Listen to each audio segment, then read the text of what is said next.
Good morning. I'm Jess Jonas. My pronouns are she and her, and I'm a worship associate as well as a member here at the Unitarian Universalist Area Church at First Parish in Sherburne. Welcome to this house of worship. Come in bringing all of who you are. Bring your seeking soul, searching for meaning, searching for clarity, for hope, and for love.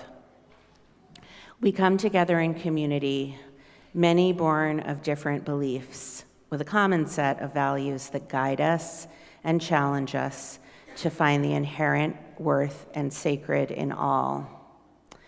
Those guiding values call upon us to seek out, to welcome, to stand with all marginalized and oppressed people, and that includes immigrants, people of color, LGBTQ plus people, and all those who face hatred and political attack for who they are. We want it to be known that this church is a sanctuary from fear, a home for hope and for love. All of us, currently marginalized or not, are held together by covenant and by love. Let us worship together, willing to be authentic with each other, honest with ourselves, and open to outreach and connection in all its forms. Welcome.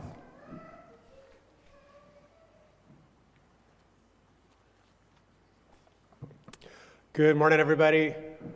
I'm Reverend Nathan. I'm one of your ministers. My pronouns are he and him. It's good to see many of you. I saw you like 5 hours ago, many of us. We're going to say good morning to those of us who are watching from afar, either right now or later in the week. Good morning, friends. Every single week I get a note from somebody, whether that's one of us that is here all the time who couldn't be here on Sunday, or have like now in sports season, so people can't be here in person. So the technology is really allowing us to expand our ability to minister to people. It's just terrific. So technology can be really good sometimes, right? Yes. So we have a few announcements, actually just a few today, believe it or not. A few of the gentle reminders. Prayer cards are on my left, your right, if you'd like to read one of your prayers later on in the service. You can sign up for to ring the bells and for the chalice and to bring our beautiful flowers. There's a whole open list on my left as well.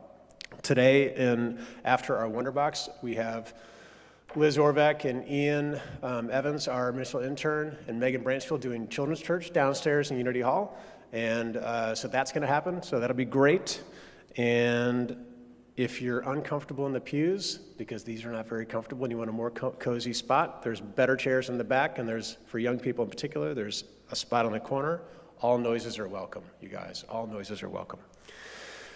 And if you're new, you guys, welcome, welcome. There's a blue card in your pews. You can hold it up for anybody that's new, or you're feeling like rebirth of spring and you want to feel new, fill that out. And you'll get a most amazing email you've ever received in your life. And you'd be welcomed by Anastasia Krantz, who's our membership coordinator. We have a lot of stuff happening after church. We have senior youth group happening that I get to be at for a little while. We have coming of age class, which is building up to their Credo service, which is the beginning of May, which is going to be terrific. So many things going on. We have a thank you that I want to lift up. We had an auction last night for those who couldn't be here. It was amazing. Could all of those who helped in any kind of a way please rise as you're able so we can give you affirmation?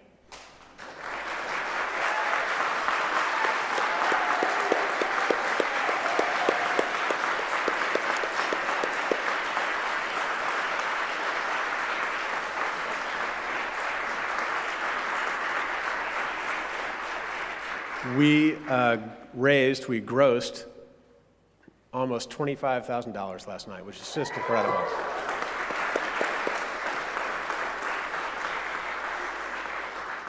And then, James, did you put the slide up for our pledge status, if you are our thermometer? So a reminder, pledges are how we do our mission and our ministry here in our community. That means the contributions financial that you're able to offer our community is what keeps us going. And we have received a little bit over 100 pledges from households. Thank you so much. We have a little bit of ways to go. So if you've received a request to fill out a pledge, as you're able, every pledge, no matter what the size, is always welcome and appreciated. And we also are including your heart on the church. You can see it's outside the building now, which is beautiful. And that we thank Karin for that, Karin Barton for making that. It's beautiful. So your stewardship team would just love to receive your pledge so we can do the budget, which we'll be doing in a couple weeks. So I think that's it, friends. I invite us to say good morning and welcome to our neighbor.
Good morning. My name's Ian Evans. I'm your ministerial intern here at UUAC. Our opening words today come from Rainier Maria Rilke. All will come into its strength.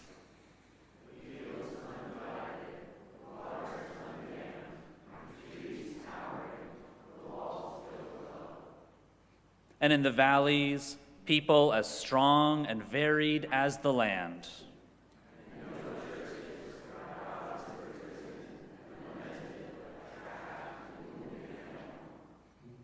The houses welcoming all who knock, and a sense of boundless offering in all relations, in you and me.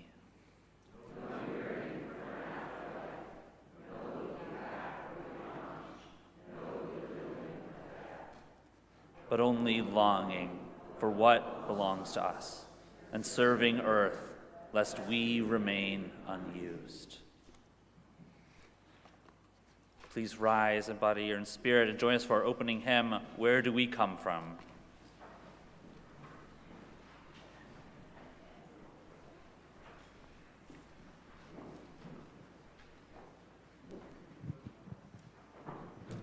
Good morning.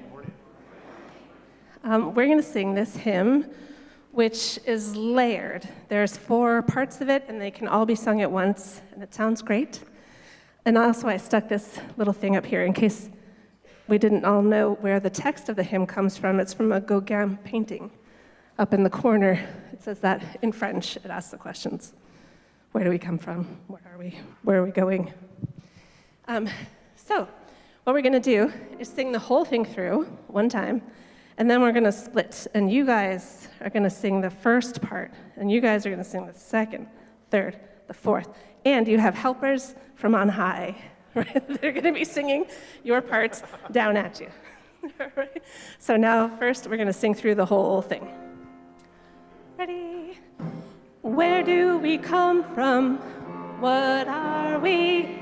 Where are we going? Where do we come from? What are we? Where are we going? Second part. Where do we come from? Where do we come from? Third. Mystery, mystery. Life is a riddle and a mystery. Mystery, mystery. Life is a riddle and a mystery. Where do we come from? Where are we going? Where do we come from? Where are we go? Now sing your own. Riddle and a mystery, mystery.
Beautiful, thank you.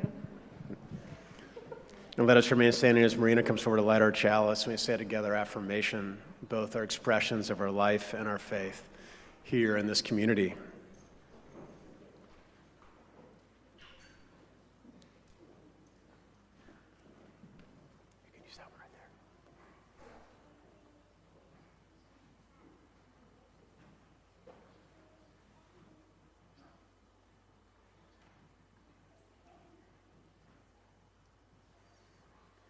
And let us say together, love is the spirit of this church, and service is law. This is our great covenant, to dwell together in peace, to seek truth in love, and to help one another.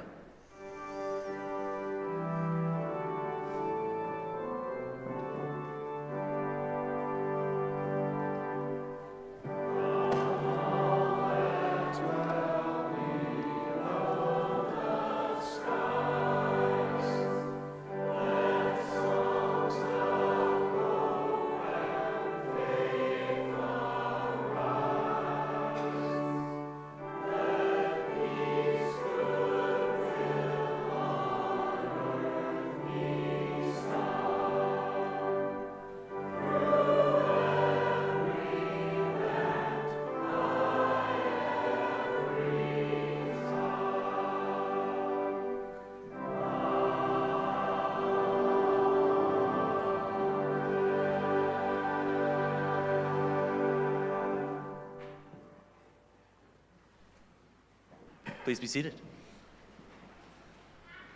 I would love to, can you hear me? I would love to invite all the youth or just those who are young at heart to come up and join me for Wonderbox.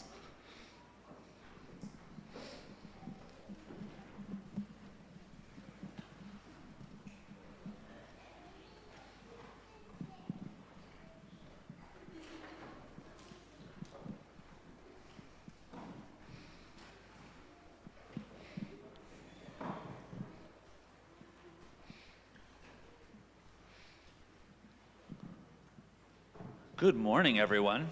How are we feeling this morning? Yeah? Who would like to open the Wonder Box?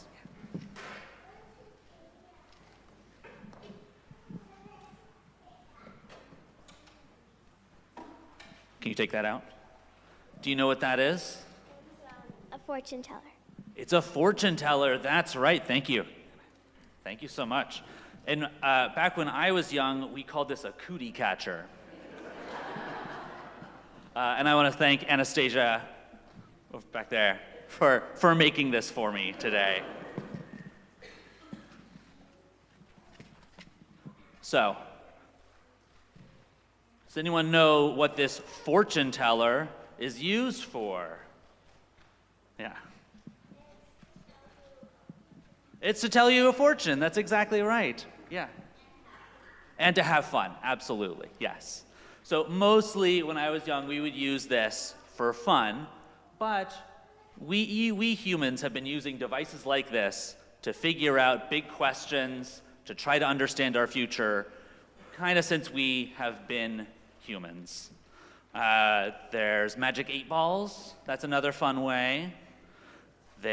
Some people will use tarot decks or astronomy or astrology to try to understand their future. There's going to be an astronomer now who's very mad at me.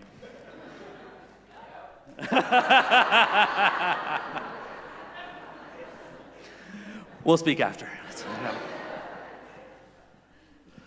So these are the ways that we answer big questions. And the hymn we just sang was all about big questions. Does anyone remember what those big questions were that we just sang about? Yeah.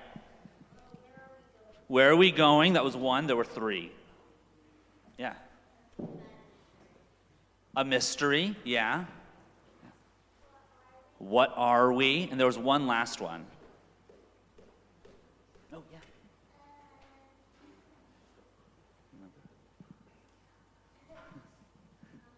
Where do we come from? That's right. So these are big questions. And Nathan's sermon today is going to be about another really big question, which is related to where are we going, which is what happens after we die. These are all really big questions that don't have easy answers. Are there any other big questions that you all can think about, that you all can think of? I'll give you a minute. But do you have other big questions? What's beyond space? Absolutely, that's a good one, yeah. What's the meaning of life? One I've asked myself many times, absolutely. What? 42.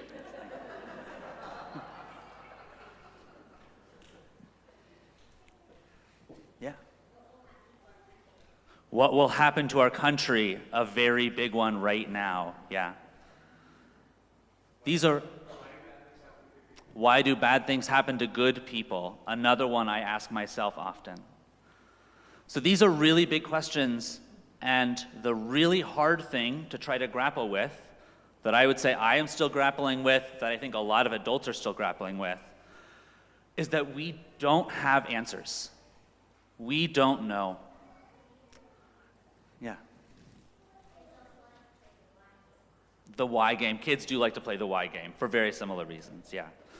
Yeah, and the point, I think, of these questions is not to have an answer. The point of these questions, I think, is to ask. Because once we start asking, we start to realize that nobody has a good answer. Can you all turn around and look at all the adults behind you? Okay, all right, turn back to me. They don't know. They don't know. And I think the point of asking these questions, at least for me, is that then it means that we don't have to accept other people's answers, right? We get to decide what we believe, and we don't have to accept other people's answers who tell us what the answers are to these big questions that they also don't actually know. I think for me, that's a really big part of being a Unitarian Universalist. I think it's a really big part of growing up. So thank you for being here with me. And before I send us off, we're going to do a little cootie catcher fortune telling. Who would like to pick a number? Yeah. Just pick a number for me. 8. 1, 2, 3, 4, 5, 6, 7, 8. Okay, who else wants to pick a number? Yeah. Can you pick 1, 7, 2, 3, or 6? 7, okay. It says, it's time to head to kids' church. They do all say that, that's true. Thank you so much for being here, and won't the rest of you please sing us out?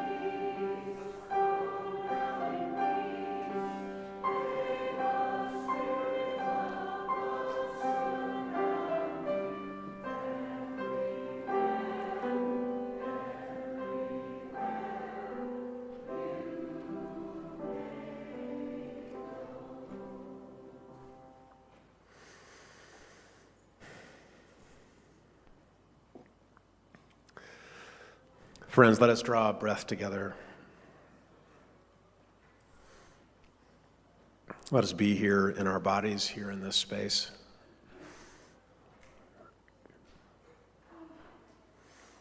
And let yourself release all that the week has brought you,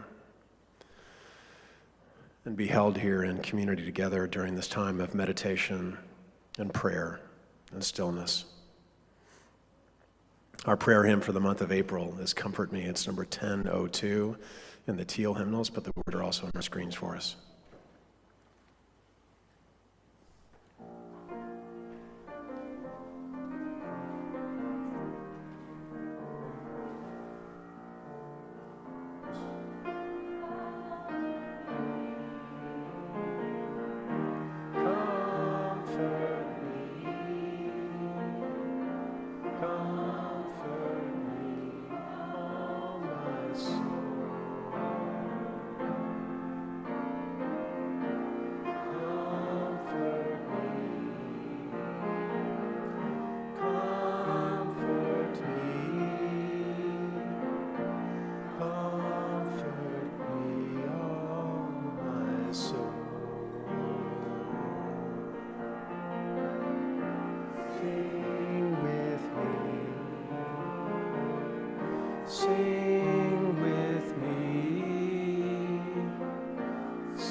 Sing with me,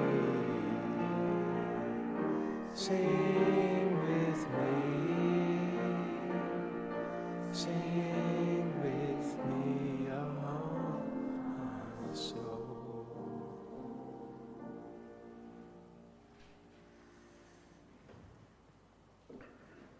Here in our community, we carry so many loving prayers for the people in our life and the world in which we live in, and the gratitude that so often go unspoken and too often missed.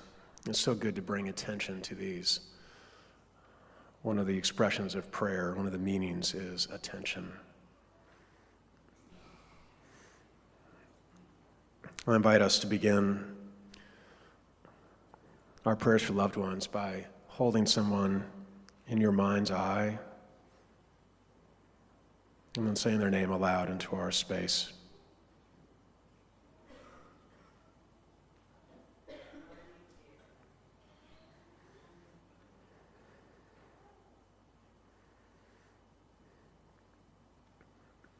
And for all these names, Jen will light a candle.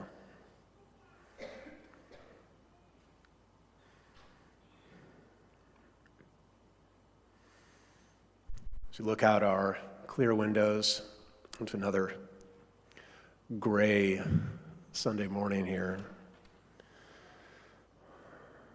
into a world that is so complicated and fraught and changing and challenged. We're thinking of all the people who are impacted most by our American government's policies these days.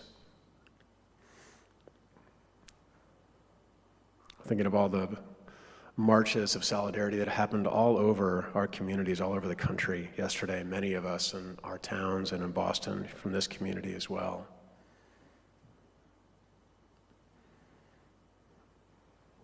Prayers go to the people impacted by all the flooding in the Midwest and the South, and to the continued recovery from the earthquakes in Myanmar. And Jen will light us a candle.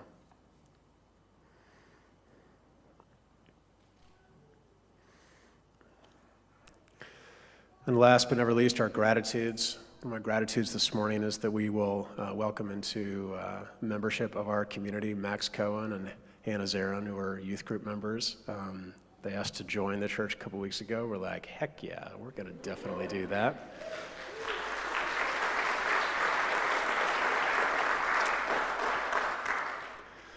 And I just have a gratitude, just feeling so grateful to be your minister and to be with you in these tender, difficult times in all the ways. I have so many of you say to me, like, I don't know what it must be like to give people comfort. And the thing is that by being here and being all the ways that you are here and all the ways that you express that, either from afar or in person, it completely gives me energy. So I have an appreciation for you. Thanks, Jen. Let us pray together. Dear God of our many names and our no names, our testifying and our witnessing, our wondering, our wanting to know where it is we come from and where we're going and who we are. We are April people and looking for springtime, wanting to have some bloom to go alongside the resistance. Our prayer this morning is to resist when we can and where we can and how we can. But friends, our prayer also is to relax when we can. There is wisdom to be found in opposition, and there's wisdom to be found in rest and in joy and in play. Here in community, we practice the practice of staggered breathing. Others breathe when we can't, and we breathe for others when they can't. We hold the note together in one choir of community. Let us be held together in several moments of stillness.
Our reading is from a book by David Engelman, Some 40 Tales from the Afterlives.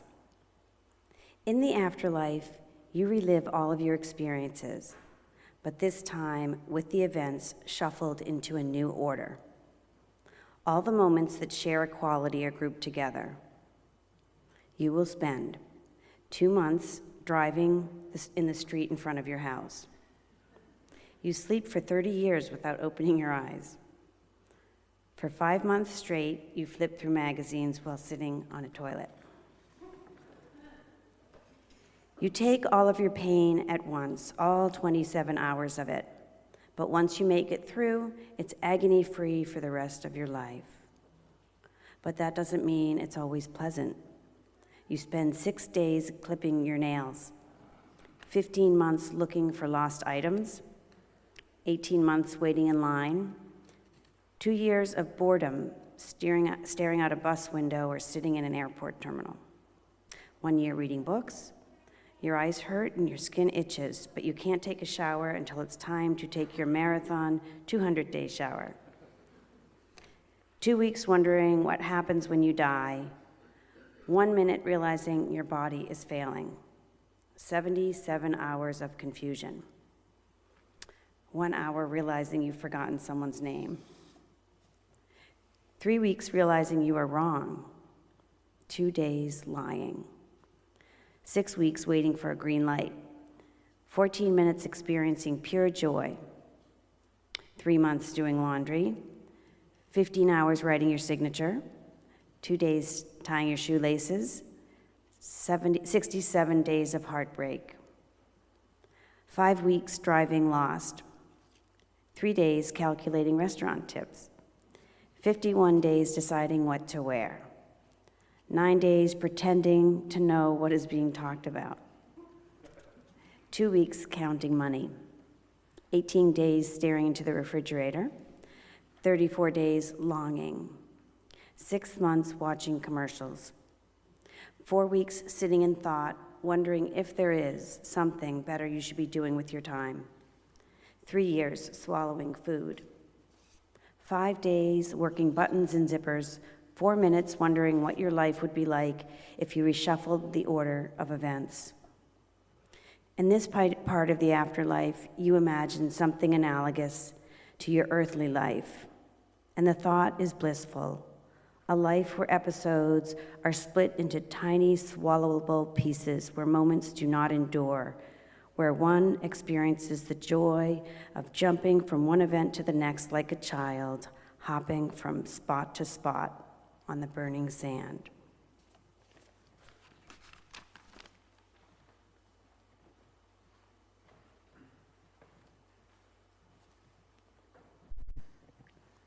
If you can tell that reading was written before the evidence of smartphones. Flipping through magazines, people don't do that anymore.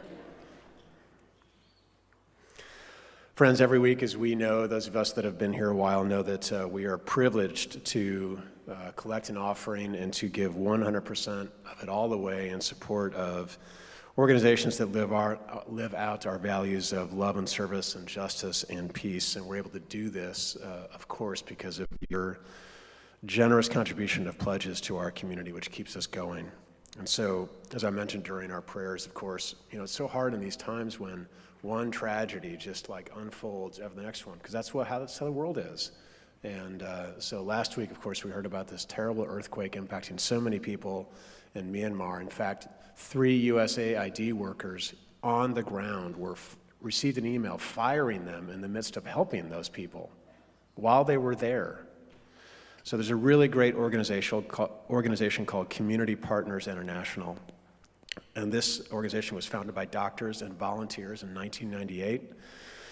It's headquartered in California, and it empowers vulnerable communities all across Asia to meet the essential health and humanitarian and sustainable developmental needs of people and communities there.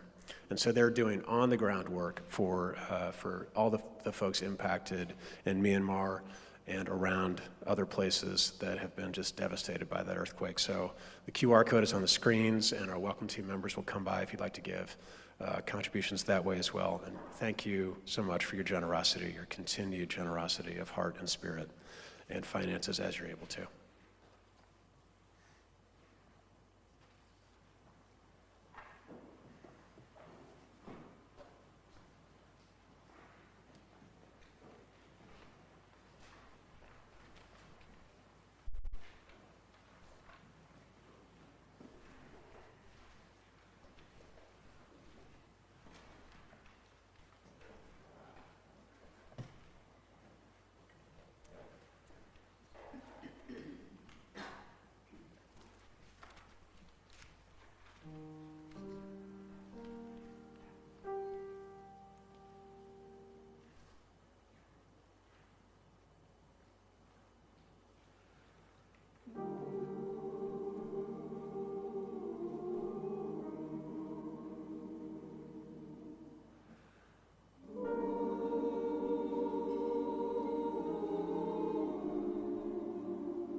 How beautiful was that?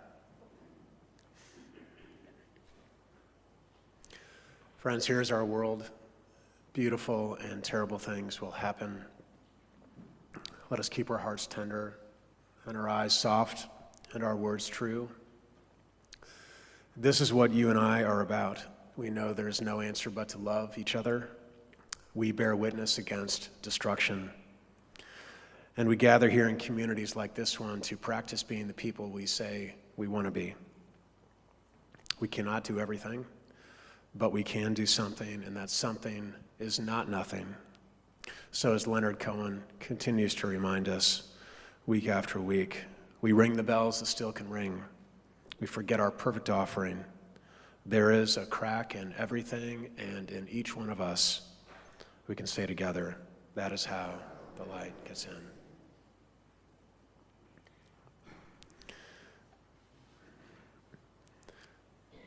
This past Wednesday, Ian and I went down the street here on South Main and took a right up Goulding, and then up the hill. We took a slight dog left onto Woodland, and then we went down a gravel driveway to the longtime home of longtime UAC member Barbara Breer, or Barbie as everyone calls her who knows her, to offer what will most likely be a final blessing for her one beautiful, dedicated, feisty life. If any one of you has ever donated food to the baskets that are in the back, the sanctuary over here, to a place to turn, or you volunteered years ago for Family Promise when we hosted unhoused families in our church before a house was found for that purpose in Natick, like around COVID. If you did either of those things, if you sang in the choir, you would have been connected to Barbie as one of the key instigators and cheerleaders, and when needed, not so gentle demanders, that we live our values out into the world while we still have life and breath. That's who she is. One reason that I think that it's so important to participate in community in these times of resistance and resolve and reclamation, those are my 3 R's, by the way: resistance, resolve, and reclamation. One reason why I think it's so important to participate in communities is to be caught up in the momentum of other people's inspiration and accountability and passion. And that's because one thing I know about values is that they aren't necessarily held. Like we say, I hold values, but actually they're shared. Values are shared, not so much held as shared. Barbie has been a momentum maker here in our community. So on Wednesday in the morning, 11:45, Ian and I put our hands on Barbie and told her how much she is loved, and that after a very long life, she can rest. She can rest. And I expect that any day now, maybe even this morning, her son Tim, who moved up here from the south for the whole year to take care of her in the house that he grew up in, will text me with the news that she has passed. This is one way that prayer looks like, in case you're wondering. People who wonder what that word means. What prayer looks like in this sense is presence. That's what it looks like. And not just my presence or Ian's presence, your presence, because when we go to places like Barbie's bedside, we bring you with us. Do you know what I mean? In this way, you can understand that we are carried by your momentum. People, you always ask me, how do you do that? And my answer is, I don't know, but I'm carried by your momentum. Especially during these tender blessings of bedside goodbyes. I've done so many So many. They aren't always tender, though.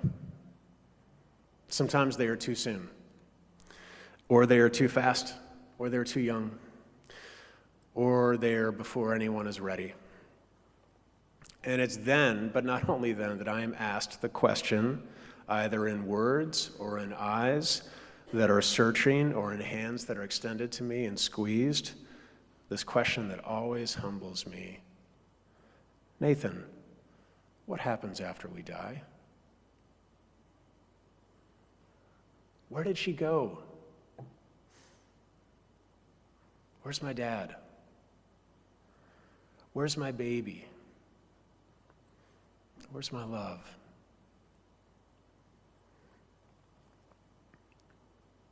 So in November of this year, I was standing on the threshold of Unity Hall after a memorial for our beloved Marty Nickerson. I was waiting for the receiving line to get shorter when Gail O'Brien, Gail, do you just want to give a wave? Because I see you right there. Just give a wave. That's Gail. Gail, you came up to me to thank me for the service and ask me how I was doing because I was so close to Marty. She was my neighbor, as many of you know. And Gail, I walked past their house Friday. We both passed this year. I'm just like, honestly, like what? Where did they go? And then Gail asked, because when we mourn someone in community, our own experience of mourning comes up. Do you ever notice that? Gail asked, Nathan, what do you think happens after we die? So Gail, you happen to be the person that bought the sermon topic at the auction last year, and I'm never one to miss an opportunity to combine tasks. So I told Gail, I think like in an email a little bit after, maybe even the moment, hey, I think we have our sermon topic. And so this winter, I think it was January, Gail and I sat down in the library so I could learn more about what was provoking her question. And I heard then for the first time that back in the summer of 2018, Gail's mom died at the age of 100. And that right before her death, Gail climbed into bed with her mom and held her in the same way that Gail's mom held her, undoubtedly, when she was little. Which is, I just want us to think of that for a second, that image. It's an expression of how life isn't necessarily like end to end. It's more like a circle. You with me? More on that in a moment. Gail said it was so different, that experience, than when her dad died at the age of 55 from a heart attack. So young, so much life left to live, so much fathering left to do. Gail was 16. I remember learning, Gail told me, that he had died, which meant immediately to me that he wasn't coming home that night. But where is he? How? Where did he go? And then Gail said to me, I don't even know why I asked you then at this reception for Marty, Nathan, what happens after we die? I didn't even know I had the question when I asked you. Do you remember saying that?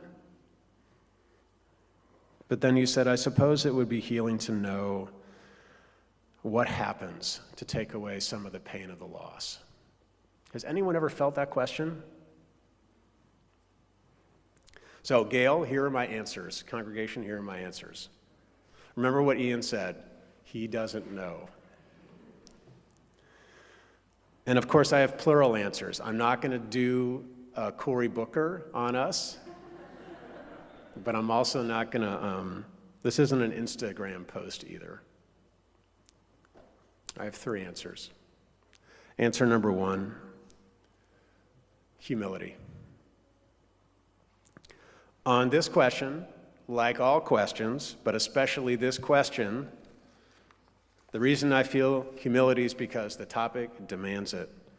Or to put it another way, I want us to be so wary, to have skeptitude, which is the word from the sermon last week, for the preacher or the person who tells you they know exactly what happens after we die. Have you ever met anybody like that? No one. Not the scientist, not the prosperity gospel preacher, not the doctor, not the death doula, not Reverend Nathan knows for sure. Here's what I notice. On the religious left, or the left in general, I notice a smugness that says people who believe in life after death are deluded and dumb and just trying to make themselves feel better. They say religion, and this belief in particular, is just a crutch, which is a good time to remind them that maybe, but who among us is not limping? And then on the religious right, there is a smugness that points to the Bible for truth claims that this life is only meant to prepare us for the next life. You ever hear that? And they set aside the Jesus who's the main character in the Easter story coming up, in case you're wondering. Jesus who said that heaven is here on earth. It's not some other place. And they also don't point out that the main features of heaven that we are taught when we're kids, like tariff-proof gold roads and like gardens that don't have any pollen and pearly gates, you know that image?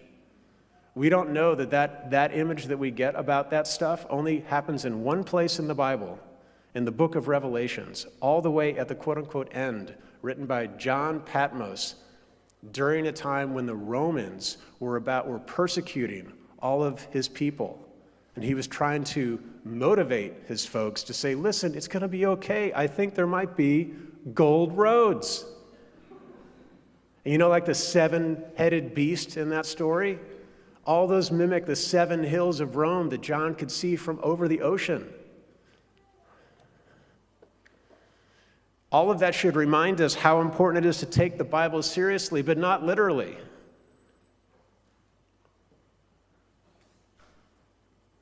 Either of those places allows for mystery. There's a mystery, right, Sarah, that we sang? Allows for new learning or personal experience or exploration. All of which is to say, here's what I believe. Death is only a horizon. Think about the last time you saw a beautiful sunset. Death is only a horizon, and a horizon is only the limit of our sight. That's what I believe. Answer number 2, energy does not die, it transforms. In other words, life is not end to end, it's a circle. Guess what? I know this is shocking, but I'm no physicist. I dropped out of physics class after 2 weeks in college. I went up to the professor and I was like, I don't think this is going to help me later in life. I didn't know what I was going to do or be, but I was like, I don't think this is going to help me. Plus, it's going to hurt my grade point average because I'm like really confused in this class. And he's like, you're not giving it a chance. And I'm like, no, I don't think it's going to help me. He's totally laughing right now. Because before she died, Dot Widmeyer, another of our beloved science professor at Wellesley College who passed, she asked me to read these words at her memorial service on Zoom during COVID. They go like this. You want a physicist to speak at your funeral. You want the physicist to talk to the grieving family about the conservation of energy so they will understand that your energy has not died. You want the physicist to remind your sobbing mother about the first law of thermodynamics, that no energy gets created in the universe and none is destroyed. You want your mom to know that you are all energy, every vibration, every BTU of heat, every wave of every particle that was her beloved child remains with her in this world. You want the physicist to tell your weeping dad that amid energies of the cosmos, you gave as good as you got. And at one point, Dad said, I want you to tell the congregation that you'd hope that the physicist would step down from the pulpit and walk to your broken-hearted spouse there in the pew and tell her that all the protons that ever bounced off your face, all the particles whose paths were interrupted by your smile, by the touch of your hair, hundreds of trillions of particles have raced off like children, their ways forever changed by you. And as your widow rocks in the arms of a loving family, may the physicist let her know that all the photons that bounced from you were gathered in the particle detectors that are her eyes, that those photons created were her constellations of electromagnetically charged neurons whose energy will go on and on and on and on. And then the physicist will remind the congregation of how much all of your energy is given off as heat. Think about that. When we put our hands on Barbie, could feel her heat. The physicist will remind everyone that a few will be fanning themselves with their programs. And he will tell them that the warmth that glowed through their life is still there, still part of all that we are, even as we mourn. And last, you want the physicist to explain to those who loved you that they need not have faith. Let them know that they can measure as scientists do. Scientists that have measured precisely the conservation of energy and found it accurate and verifiable and consistent across space and time. You can hope your family will examine the evidence and satisfy themselves that science is sound, and they should be comforted to know that your energy is still there. According to the law of the conservation of energy, not a bit of you, Gail, not a bit of your dad, not a bit of your mom, is gone. They're just less orderly. Isn't that beautiful? My last answer. Answer 3. One kind of immortality that we are all guaranteed are the memories that we leave, which means that our work is to leave good memories. This is what I believe. Who always say, like, Unitarian Universalists don't know what they believe. I want you to remember that your minister said what he believes. I believe that in each one of us, there's a spark of the divine, in each of you and in me. I believe that all human beings can hope for salvation. What does that mean? The word salvation just means salve. It means balm. It means like chapstick for your spirit. Balm in Gilead, but also balm in Metro West. B-A-L-M, salve. I believe all of us can hope for that. I believe that religion ought to be concerned primarily with this life, not some other life. And I believe that suffering is a part of life, not a punishment for a way of living. That's what I believe. When we remember our beloveds, when I remember my dad, David, and my brother, Nick, when Gail remembers her mom and her dad, when we remember Gail Donaldson and Marty Nickerson and Jeff Brown and Gary's daughter, Nina, when we remember Barbie after she passes, we are literally regathering them in all of their gifts and all of their complexity and all of their faults and all of their humanness. And when we think about what we want to leave, because getting to live means having to die, we are creating memories and energy and life force and heat that others are going to take with them. Isn't it a little clarifying? Isn't it a little scary to ask how or if the life we are living right now is worth dying for?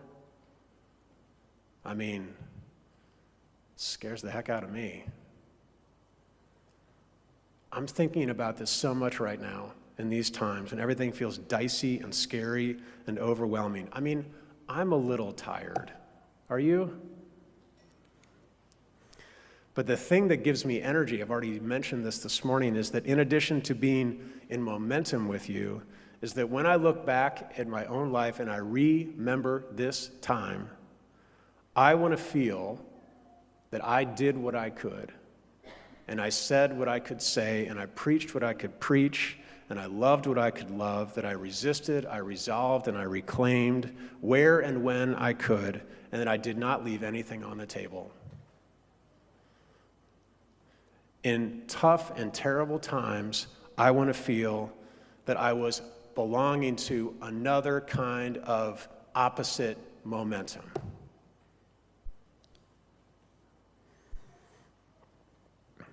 But Gail, you said it best when I called you this past Wednesday. I was like, I need to remember, Gail, remember our message. And you ended our call with,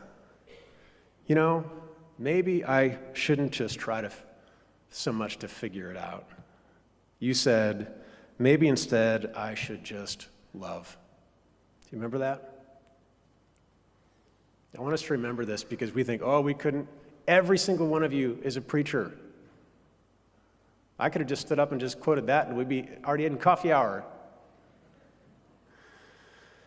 Gail, you're exactly right, because even though Scripture says some far out crazy stuff about the afterlife, about love, it was pretty clear. Love is patient. Love is kind. It does not envy. It does not boast. It is not proud.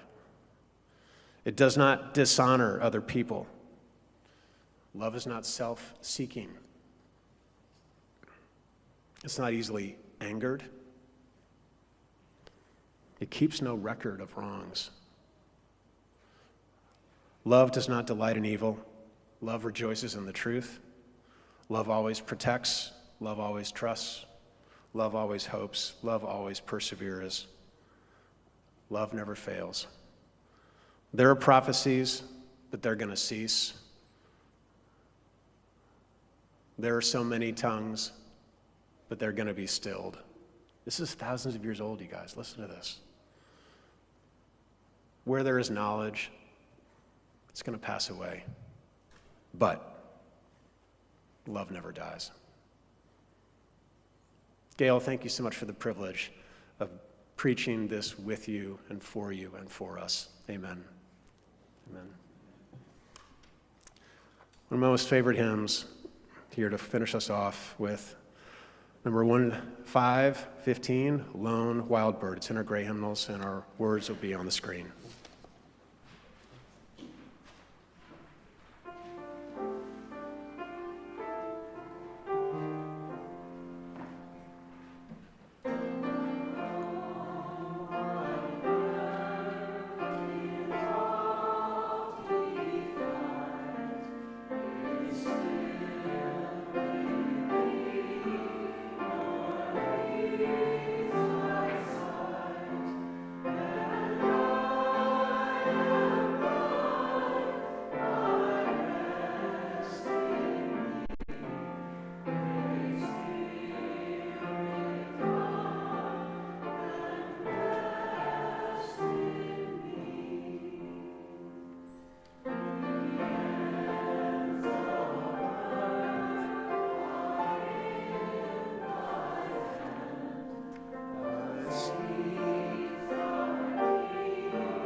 Here it is in April.